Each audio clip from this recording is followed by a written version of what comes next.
పొగమంచుతో నిండిన కొండలలో రాళ్లతో కూడిన వీధులు మరియు ఐవితో కప్పబడిన కాటేజీలతో కూడిన విచిత్రమైన గ్రామం.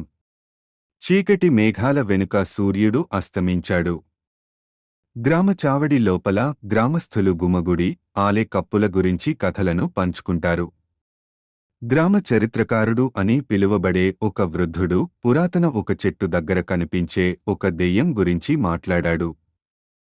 కెమెరా ముసిముసిగా ఉన్న ఒక చెట్టుకు పాన్ చేస్తుంది. దాని మెలితిప్పిన కొమ్మలు అస్థిపంజర వేళ్లలాగా ఉన్నాయి. గాలి ఆకులను రస్ట్ చేస్తుంది, గుసగుసల ధ్వనిని సృష్టిస్తుంది. ఎలిజా అనే యువతి దర్యాప్తు చేయాలని నిర్ణయించుకుంది. ఆమె ఒక దగ్గరికి రాగానే చెట్ల మధ్య మినుకుమినుకుమనే నీడలాంటి బొమ్మను చూసింది. అది తిరుగుతుంది, బాధాకరమైన ముఖాన్ని బహిర్గతం చేస్తుంది. దశాబ్దాల క్రితం అదృశ్యమైన మేరీ అనే మహిళ దెయ్యం అని ఎలిజా తెలుసుకుంటుంది. పురాణాల ప్రకారం యుద్ధం నుండి తిరిగి రాని ఆమె కోల్పోయిన ప్రేమ కోసం వేచి ఉంది.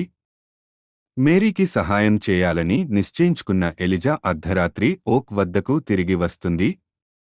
ఆమె ఆత్మకోసం పిలుస్తుంది, సత్యాన్ని వెలికితీస్తానని వాగ్దానం చేసింది. అప్పుడు దెయ్యం కనిపిస్తుంది. తన కళ్ళు ఆశ మరియు నిరాశతో నిండి ఉన్నాయి. ఓక్ మూలాల్లో దాగి ఉన్న పాత లేఖను ఎలిజా కనుగొంటుంది. మేరీ ప్రేమ బంధించబడిందని మరియు తిరిగి రాలేదని ఇది వెల్లడిస్తుంది.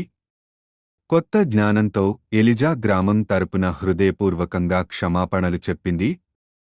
ఎలిజా లేఖను బిగ్గరగా చదివినప్పుడు దెయ్యం యొక్క వ్యక్తీకరణ దుహకం నుండి శాంతికి మారుతుంది. కృతజ్ఞతాపూర్వకమైన మెత్తని గుసగుసతో మేరీ యొక్క ఆత్మ ఒక వెచ్చని గాలిని విడిచిపెట్టి సున్నితమైన కాంతిలోకి మసకబారుతుంది. మరుసటి రోజు గ్రామం భిన్నంగా, తేలికగా అనిపిస్తుంది. ఎలిజా తన కథను పంచుకోవడంతో చావడి ఉత్సాహంతో సందడి చేసింది. మేరీ యొక్క పురాణం ఇప్పుడు ఆశతో కూడిన దోహకం కాదు.